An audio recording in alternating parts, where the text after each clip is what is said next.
야담상회를 찾아주신 마님들과 선비님들 감사드리옵니다. 여러분들의 간에 두루 안복이 깃들기를 기원합니다. 그럼 오늘의 이야기 시작합니다. 옛날 옛적 이경 무렵의 늦은 시간이었습니다.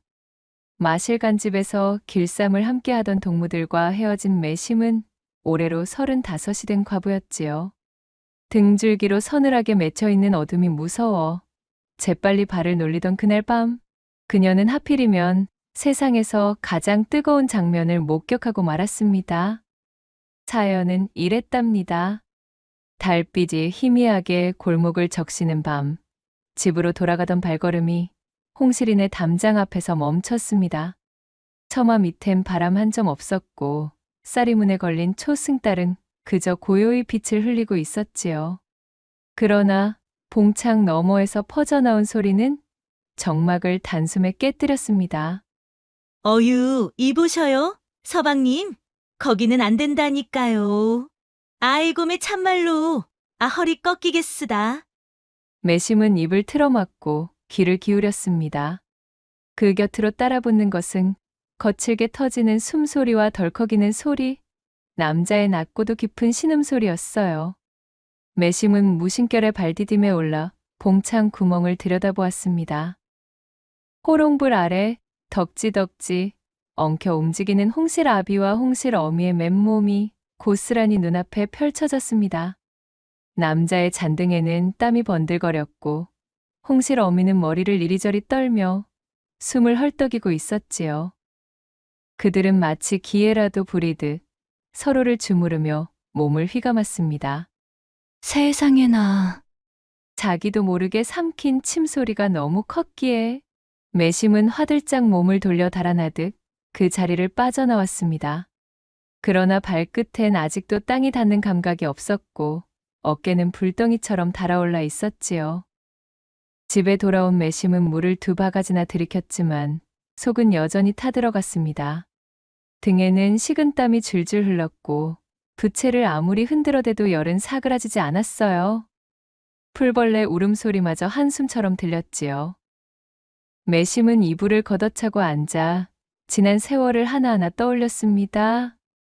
이놈의 박복한 인생, 내 팔자란 것이 도대체 뭔지, 저런 남사스러운 남의 집 재미 보는 꼴이나 지켜봐야 하는 신세라니.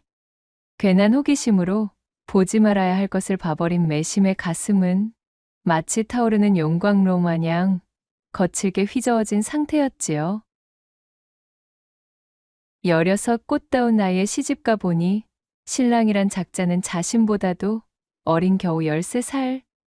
그것도 밤만 되면 시험이 치마폭으로 기어 들어가기 바빴습니다.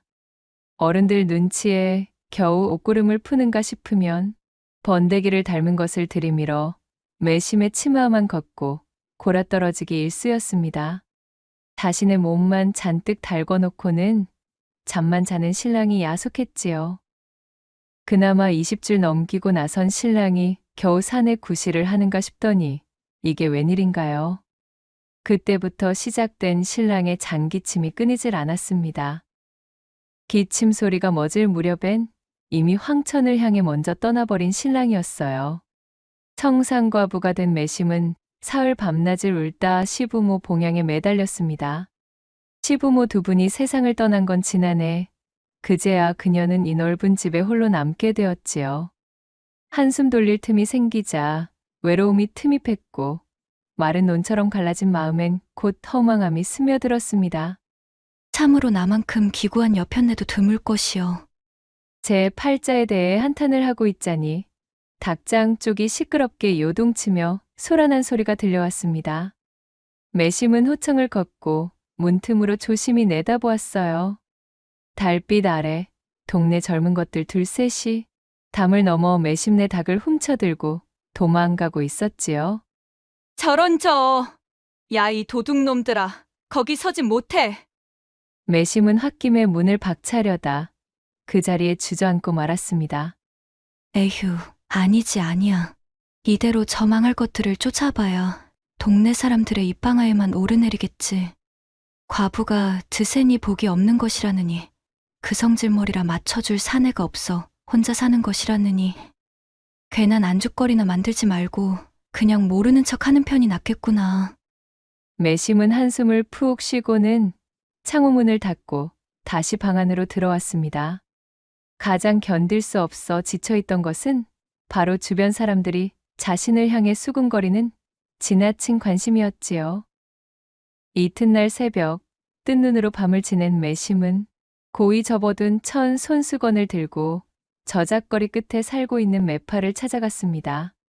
그리고는 쭈뼛거리며 방에 들어서 흐느끼던 말문을 열었지요. 준비해둔 손수건으로 연신 눈물을 찍어내며 한껏 서글픈 제 처지를 한탄했습니다. 보십시오, 어르신. 저 말입지요. 혼자 살아도 기구하지만 않으면 괜찮습니다만 이건 뭐 외로우면서도 서럽기까지 하니 어쩌면 좋답니까? 이놈의 사람들이 저를 두고 혼자 사는 과부랍시고 어찌나 다들 무시하는지.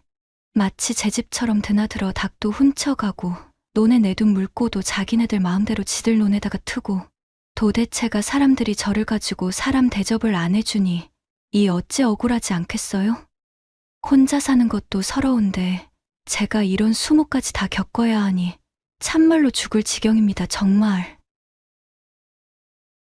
그 말을 가만히 듣고 있던 매파는 깊은 주름 아래 눈을 찡긋 뜨더니 기다렸다는 듯 손뼉을 탁 치는 것이었지요. 아니, 여보게 매심이 어쩜 이리도 늦게 나를 찾아왔나 그래? 원래 안방에 사내가 없으면 제일 먼저 먹잇감으로 삼고 업신여기는 것들이 있다니까. 뭐니 해도 자리를 차지하고 있는 듬직한 사내가 하나 있어야 편안히 지낼 수가 있지. 안 그래도 내 며칠 내로 자네를 찾아가려고 마음을 먹고 있었자는가. 자네처럼 야무진 과부라면 서방 삼을 만한 사내를 찾는 것이 수월하지. 하필이면 며칠 전에 초로의 서생 하나가 나한테 말하길 몸 성하고 조용한 성미의 죄취감을 하나 찾는다며 내게 기별을 넣었지 뭐야. 매파의 말을 들은 매심이 양볼을 붉히며 부끄러워 고개를 돌렸습니다. 싫지 않은 내색을 보이자 매파의 얼굴에도 미소가 흘렀지요. 헐레벌떡 뛰어오느라 미처 정돈도 하지 못해 산발이 된 머리카락을 매만진 매심이 걱정스럽다는 듯 중얼거렸습니다. 근데 제가 어디 그 사내한테 어울리기나 하겠어요. 그러자 매파가 그녀의 손등을 탁 치며 말했습니다. 어허, 정신 차려 매심이. 매심이가 어디가 어때서? 아직까지 맵시 살아있고 눈빛도 형형하니 한창 물이 오를 대로 올랐구먼 뭘. 그 서생이야말로 자네한테 딱 맞는다니까. 기골도 장대허니 매심이네 안방을 든든히 지켜줄 사람이라 이 말이야. 그렇게 말이 나온 김에 일사천리로 일이 진행되고 일주일 후 매심은 냉수 한 그릇을 떠놓고 천지신명께 기도하며 서생과 혼례를 올렸습니다.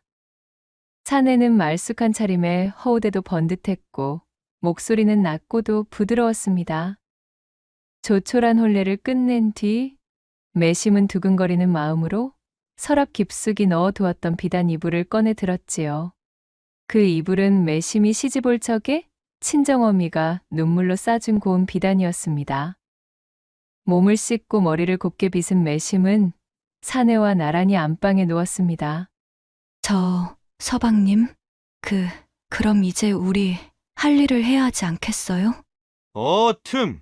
잔뜩 기대에 부풀어 달아오른 얼굴로 그리 말하는 매심을 흘끗 쳐다본 서생은 어쩐 일인지 헛기침만 연신 뱉으며 얌전을 떠는 것이었어요. 밤은 점점 깊어감에도 사내의 손끝은 한치도 움직이지 않았지요. 매심은 속이 끓었습니다. 숨소리조차 참느라 배가 아릴 지경이었지요. 오늘 이 밤을 그냥 이렇게 넘기는 겝니까? 아무리 혼례를 조촐히 치렀다고 하여도 오늘은 초야인데. 그러자 서생은 머쓱한 표정으로 제 뒷머리를 긁적이더니 그저 가볍게 고개를 끄덕이며 말했습니다. 내 몸이 사실 예전 같지 않아서 말이오. 폐를 끼치긴 싫습니다. 아니, 패라니요. 당치도 않습니다. 자, 서로 처지를 모르는 것도 아니니 어서 후딱 해치웁시다. 그렇게 매심은 서생의 손을 잡아 끌고 고대하던 초야의 전투를 시작했습니다. 그러나 이것이 또 무슨 변고랍니까? 이놈의 서생이 사내 구실이 되지 않는 고자였던 것이었지요. 무안해하는 서생은 그대로 등을 돌려 잠을 청했고 매심은 혼자 남겨진 이부자리에서 허탈한 눈빛으로 몇 번이고 뒤척이며 밤을 지새웠습니다. 이튿날 새벽 그녀는 이글거리는 눈으로 매파를 찾아갔어요. 매파는 밥솥의 뚜껑을 열고 있다가 매심을 보고는 깜짝 놀라 말을 이었습니다. 어이쿠, 매심이? 이거 한창 세대 기분 내면서 재미 좀 보고 있어야 할 사람이 어쩐 일이야? 어때? 안방에 떡하니 사내가 들어앉아 있으니 동네 사람들도 기웃거리며 말을 뱉지 않지? 아니, 그것이 말입니다, 어르신. 생각과는 좀 다르지 뭡니까요? 아니, 생각과는 다르다니. 그러고 보니 얼굴이 어째 그리 죽상이래 그래? 설마 자네를 업신여기는 사람이 벌써 나타났던가? 그 사람 정도면 누구도 함부로 하지는 못할 텐데 말이야. 그러자 매심은 입술을 달싹이며 조용히 말했습니다. 그 사람이 안방은 지킬 수 있을지 몰라도 부부로 산다는 것이 밤마다 말없이 서로 등을 돌리며 잠드는 것을 뜻하진 않잖아요. 살다 보면 속상한 일도 있고 서운한 일도 있지 않습니까? 그럴 때마다 마음을 나누는 게 그게 진짜 부부 아니던가요? 매파는 처음에는 그 말의 속뜻을 알아차리지 못한 채 한참을 매심을 바라보았습니다. 그러다가 결국 쯧하고 혀를 차며 말했지요. 그 양반 말 못할 사정이 있다더니만. 하긴 관직 생활하다 병 얻었다는 소문도 있었으니 말이야. 이건 아니들 말이로구먼. 결국 중요한 사실을 고시하지 않은 까닭으로 혼인은 무효로 돌아가게 되었고 하룻밤 만에 이루어진 서생과의 혼인과 파혼이 공연히 소문만 나버린 탓에 매심의 재치는 더더욱 어렵게만 흘러가고 있었답니다. 한편 가난하지만 법 없이도 사는 착한 농사꾼 안배는 사실 일전부터 같은 고을에 살고 있는 과부 매심을 마음에 두고 있었습니다. 그는 홍기를 훌쩍 넘긴 노총각으로 홀로 쓸쓸히 지내고 있는 사내였지요. 마땅히 드러내놓을 만한 재산도 없는 데다 그 외모 또한 자랑할 것이 못되어 매파에게 부탁조차 하지 못하고 먼 발치에서 매심을 바라보며 속만 끓이던 중이었습니다. 하루는 안배가 장터에 나와 같은 농사꾼 동료들과 함께 이런저런 이야기를 하는 도중이었습니다. 그는 주변의 소문을 탐문하는 척하며 줄곧 매심의 이야기만 늘어놓고 있었지요. 사람들이 뭘 잘 모르고 있는 거요. 매심이 얼마나 좋은 여인인데. 얼굴도 곱고 손재주도 좋고 게다가 생활력은 또 어찌나 좋은지. 청상과부가 되고 나서도 그 시부모들 봉양까지 다 하면서 장례까지 융숭이 치러주지 않았던가. 그런 여인은 둘도 없지. 아, 이를 듣던 한 농사꾼이 껄껄 웃으며 되물었지요. 아니, 이복에나 안배, 자네, 노총각이 어찌 그리 과부 사정에 밝은가? 그리도 매심이가 좋으면 차라리 거기 장가를 들게나 혼자 그리 마음 졸이며 끙끙 앓지 말고 말이야. 그러자 안배가 손사래를 치며 말했지요. 어이구, 매심이 같은 여인은 나 같은 놈 눈에는 그저 아까운 사람이지. 그냥 하늘에 떠 있는 별 같은 거요. 바라보기는 하지만 내 손에 닿기는 너무 먼 사람인 거지 뭐. 머리를 긁적이며 중얼거리는 안배의 말을 들은 주변 농사꾼들은 낄낄대는 폭소가 함께 그의 연심을 놀려먹기 바빴지요. 그러던 도중 안배 역시 매심이 웬 허우대만 쓸만한 서생 하나를 안방에 들어앉혔다가 그 다음날 파혼을 하게 되었다는 소식을 저작거리에서 접하게 되었고 이를 두고 사람들이 입방아를 찌으며 그녀에 대한 험담을 하는 것까지 알아버렸지요. 어허, 저런 저 망할 사람들이 매심이 얼마나 훌륭한 여인인 줄도 모르고 저리들 가벼이 입들을 놀리고 앉아있단 말이오 그래? 안배는 더 이상 이를 두고 볼 수만은 없었습니다. 자신이 짝사랑하는 여인이 고을에서 이런 취급을 받는 것을 견딜 수가 없었지요. 이대로는 아니 되겠구먼. 이렇게 사람들의 소문거리로 전락하게 둘 수에 없지를 않은가? 당장에 그녀의 안방을 차지하는 것은 욕심이겠지만 되든 안 되든 내 당장에 그녀에게 내 본심을 내보여야지. 그렇게 안배는 용기를 내어 매심에게 접근을 시작하였으나 결과는 참담했습니다. 매심은 서생과의 일 이후로 완전히 사내에 대한 마음을 닫아버린 것이었어요. 아니, 이보시오, 매심이. 어찌 그리 매몰차게 거절부터 하시는 것이오. 나라는 사내에 대해 조금 알아볼 시간 정도는 낼 수 있는 것이 아닙니까? 그런 소리 마셔요. 저는 이제 몽땅 다 포기하고 살랍니다. 속 시끄럽게 사람들의 입방아에 오르내리는 것은 지긋지긋해요. 그러니 나를 좀 가만히 내버려 두셔요. 매심은 그렇게 자신을 찾아오는 안배를 매몰차게 걷어내기 바빴고 안배는 자신의 마음을 제대로 전할 기회조차 가질 수가 없었지요. 하지만 안배는 굴하지 않았습니다. 그는 전략을 바꿔 매심에게 부담을 주지 않으면서도 그녀의 곁을 지키는 방법을 택했지요. 한밤중 매심의 집 담벼락을 넘어 닭을 훔치려던 사내놈들의 뒷덜미를 잡고 획 바닥으로 내동댕이 쳐버린 안배가 말했습니다. 야이, 닭설이나 하는 망나니들아. 남의 집 재물을 탐하는 것이 그리 즐겁더냐? 다음부터 한 번만 더 이 집의 담벼락을 넘어서 닭을 훔치려 들련 그땐 내 쇠스랑을 들고 와서 니놈들을 잘근잘근 혼내줄 테다. 알겠느냐? 허우대가 튼실한 안배가 무서운 눈으로 그리 말하니 젊은 사내들은 혼비백산하여 고개를 끄덕이고는 도망쳐버렸지요. 시간이 좀 더 지난 날씨가 매우 추워진 겨울, 안배는 매심이 곧불에 걸려 누워있다는 소문을 들었습니다. 그는 장터로 달려가 일부러 가장 속이 알찬 겨울배만 골라 샀지요. 그리고는 그녀의 집 문 앞에서 배를 들고 한참이나 서성였습니다. 어쩔 수 없이 대문 앞에 배 한아름을 놓고 사라진 안배는 사흘 뒤 기운을 차린 얼굴로 장터에 나온 매심을 발견했습니다. 어휴, 말도 마셔요. 곧불이 얼마나 심하게 들렸는지 내 정말이지 죽다가 살았지 뭐겠어요? 헌데 누가 고맙게도 밖에다가 겨울배를 놓고 갔지 뭔가요. 안 그래도 배숙이 너무 먹고 싶었는데 그 덕에 살았지요. 누가 가져다 놓은 건지는 몰라도 감사 인사를 하고 싶은데 그 뒤로는 소식이 없네요.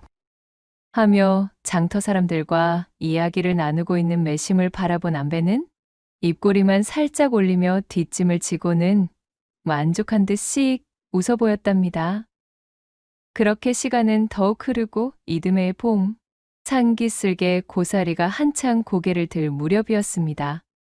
서울핏한 안개가 걷히기도 전부터 매심은 치마를 걷어붙이고 산으로 올랐지요. 서생과의 일이 그리 되고 그녀는 누구보다 부지런히 몸을 움직였습니다. 바쁘게 몸을 놀리는 것만이 주변의 수근거림과 그날의 민망함을 덮을 수 있을 것만 같았기 때문이었어요.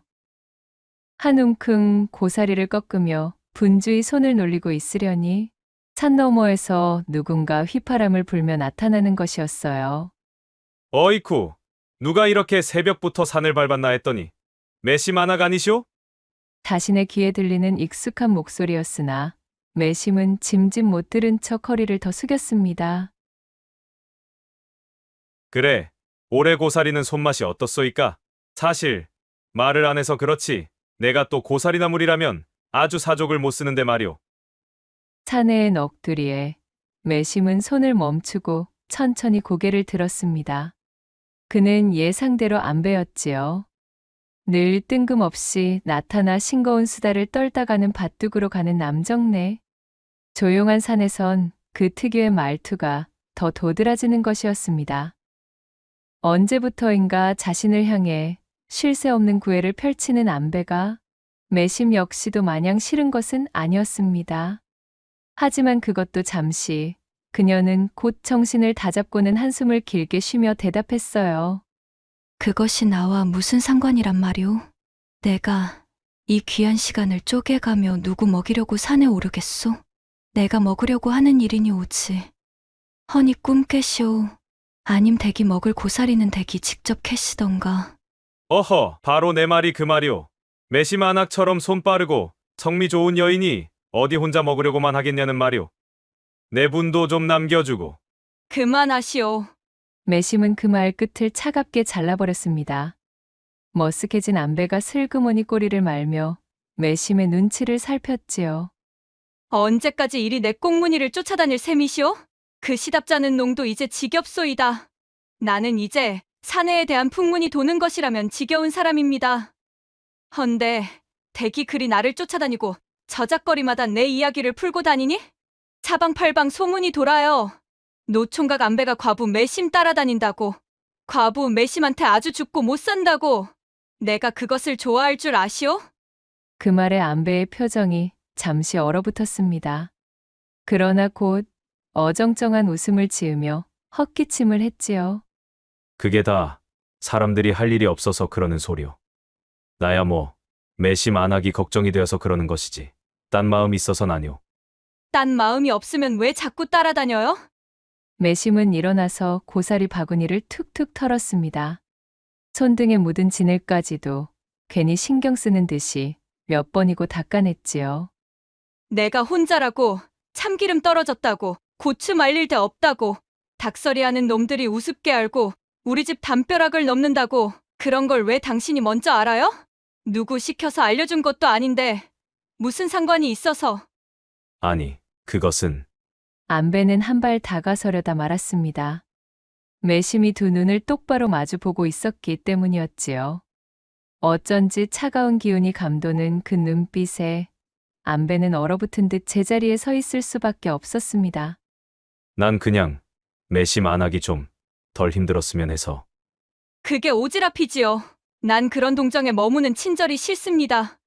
안 그래도 풍문이 싫어서 남에게 신세 안 지려고 별짓을 다 하는데 그런 식으로 옆에서 얼쩡거리면 오히려 사람 망신만 시키는 거 모르시오? 안배는 작게 입술을 깨물었습니다. 그리 곤란하게 만들려던 것이 아니었는데 그 말이 입 밖에 맴돌았어요. 말수가 많은 그였지만 그날따라 할 말이 떠오르지 않았습니다. 몸을 획 돌려 집으로 돌아가는 매심의 치마자락이 바람에 펄럭였습니다. 안배는 그 차가운 뒷모습에서도 매심의 선이 너무 고왔기에 치맛자락에 봄 햇살이라도 걸린 듯한 착각을 했지요. 그날 이후 안배는 당분간 매심의 근처를 찾지 않았습니다. 대신 멀찌감치 들판에서 일하는 매심을 가끔씩 바라볼 뿐이었고 매심 역시도 그 시선을 애써 외면하곤 했습니다. 그런 일이 있고 며칠 뒤 매심은 이마에 손을 얹고 한참이나 망설였습니다. 몸살 기운이 골 깊숙이 파고들어 팔다리가 저릿하고 머릿속이 멍멍했지요. 그러나 이대로 끙끙 앓고만 있을 수는 없었습니다. 어이구, 이리 골골거리고만 있으면 쓰나. 배숙이라도 먹고 얼른 일어나야겠다. 그녀는 쌈짓돈을 꺼내 들고 장으로 향했습니다. 장까지는 고즈넉한 시냇길과 언덕배기를 넘어 10리. 하지만 꿀에 배를 넣고 푹 꼬아내면 쓰라린 속도 풀리고 기운도 돌아올 거란 생각에 매심은 허리춤에 거치마를 고쳐매고 바삐 발걸음을 옮겼습니다. 겨우 도착한 장터에 국밥 냄새가 뒤섞인 속에서 매심은 배 3개와 꿀 한 단지를 샀습니다. 꿀장수는 수염이 덥수룩한 사내였어요. 삐걱거리는 수레 옆에 고운 항아리를 쭉 늘어 세우고 귀한 꿀이라며 자랑스레 떠들어댔습니다. 이 꿀이 말이오. 지리산 토종벌이 딴 꿀이라오. 기침이며 몸살이며 뼛속까지 뚫리는 약이요. 매심은 그 말에 덜컥 마음을 빼앗겼습니다. 쉽지 않은 금액이었지만 마냥 자신에게만 가혹하기는 싫어 눈을 질끈 감고 구매했지요. 꿀장수는 기분 좋게 웃으며 항아리를 곱게 싸주었습니다. 집에 돌아와 조심스레 뚜껑을 열었을 때 매심은 숨을 들이켰습니다.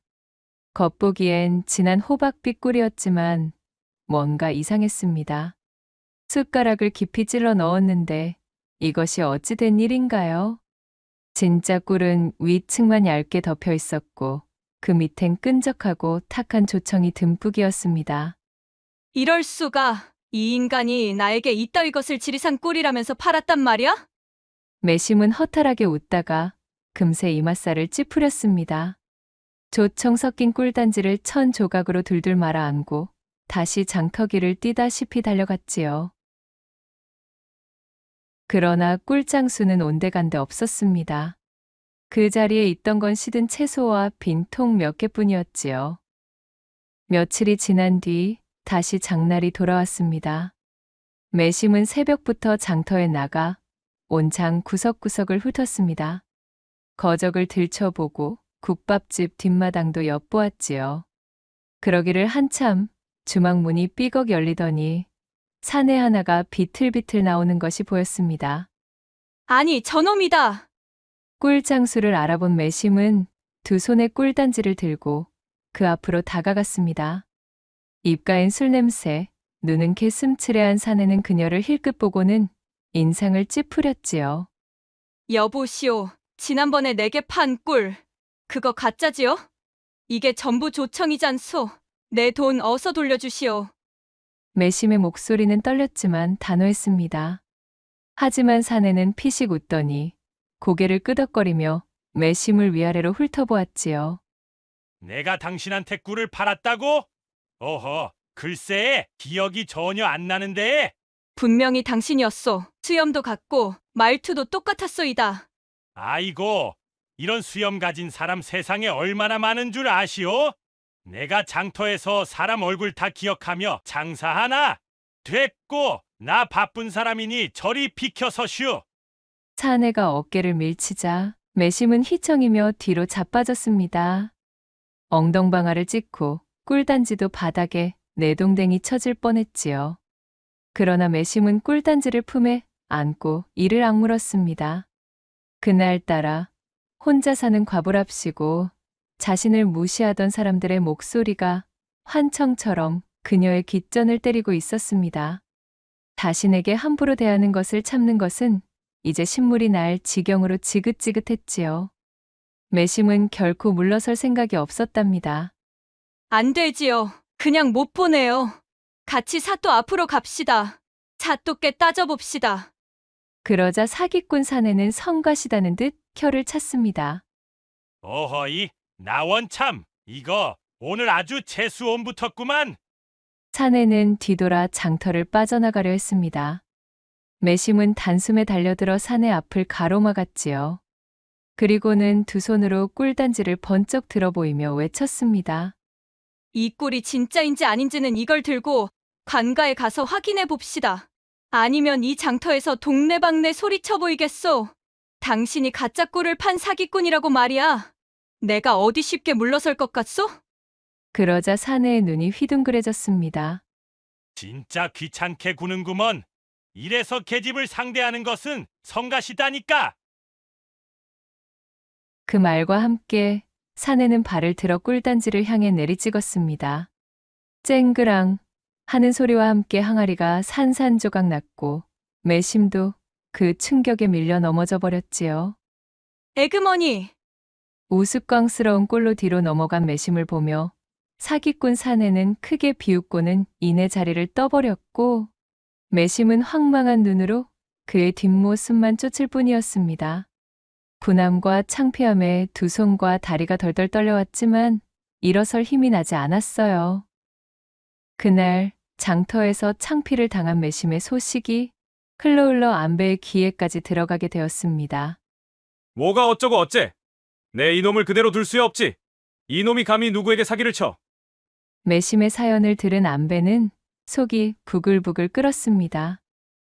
그날 오후 한참이나 장터를 두리번거리며 꿀장수를 수소문하던 안배는 그가 장터 끝 주막에서 술에 골아 나오는 것을 발견했습니다. 옳거니. 안배는 말없이 사기꾼 꿀장수의 뒤를 밟기 시작했습니다. 꼭 20걸음, 그보다도 딱 떨어지게 거리를 두었지요. 사기꾼은 수상했는지 자꾸만 뒤를 힐끔거리며 고개를 돌려보았습니다. 그러자 안배는 그때마다 시치미를 떼고 먼 하늘의 기러기를 본다든지 코를 후벼가며 비탈진 돌담을 흘긋흘긋 훑었습니다. 허, 제법 눈치는 빠른 놈이군. 하지만 안배는 포기하지 않았습니다. 사기꾼이 장터 외곽의 길로 접어들 무렵 저만치서 귀골이 장대한 사내가 나타났습니다. 눈썹은 짙고 인상이 매서운 것이 꼭 텁석부리 수탉을 닮은 사내였지요. 그 사내 옆에는 치마 저고리를 곱게 차려입은 여인이 함께 걸어오고 있었습니다. 한눈에도 그녀가 텁석부리 사내의 아내인 것을 알 수 있었어요. 그 순간 안배의 머릿속에 한 가지 꾀가 흘렀고 그 길로 앞으로 내달려 텁석부리 사내의 부인 앞으로 성큼 다가가더니 소리쳤습니다. 부인, 거 참으로 자색이 곱구려. 제법 쓸만한 것 같은데 이 몸에 첩이 되어 팔자 한번 고쳐보지 않겠소? 이렇게 했다 한눈에 보기에도 낯놓고 기역자도 모를 무식해 보이는 화적같이 생긴 놈보다야 내 쪽이 훨씬 더 부인의 밤을 화끈하게 책임질 수 있을 텐데 말이오. 웬 초면에 허름한 농사꾼 사내에게 대낮부터 희롱을 당한 여인은 얼굴이 하얗게 질리며 입을 다물지 못했고 곁에 텁석 부리는 눈을 번뜩이며 발밑에 자갈을 으깨는 듯한 기세로 몸을 부르르 떨었습니다. 이쳐 죽일 놈이 지금 내 마누라한테 뭐라고 했느냐? 그는 눈에서 불을 뿜으며 어깨를 번쩍 들더니 솥뚜껑만 한 손바닥으로 안배를 향해 돌진했습니다. 하지만 안배는 두 다리가 매우 재빨랐지요. 한 치 앞도 못 보던 텁석부리가 덤벼들기 무섭게 그는 몸을 휙 돌려 냅다 달리기 시작했지요. 잡히기만 해봐라, 이놈! 안배는 돌길도 진창도 아랑곳 없이 뛰었습니다.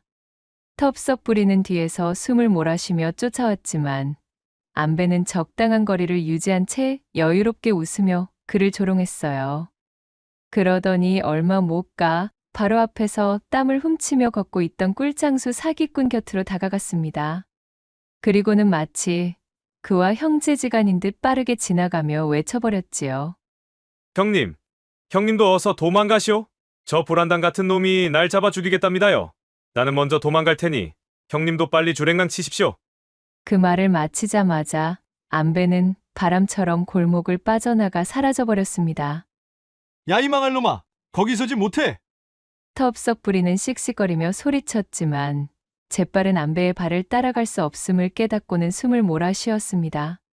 그러다가 마침 자신의 눈앞에서 어리둥절한 표정으로 서 있던 꿀장수 사기꾼을 쳐다보았지요. 가만히 있어봐. 아까 저 빌어먹을 자식이 이놈을 보고 형님이라 불렀겠다. 그는 숨을 헐떡이며 사기꾼의 멱살을 움켜쥐고 으르렁댔습니다. 오우냐, 그래! 이놈을 손봐주면 그 망할 동생놈도 이놈의 송장을 치우러 다시 오겠지?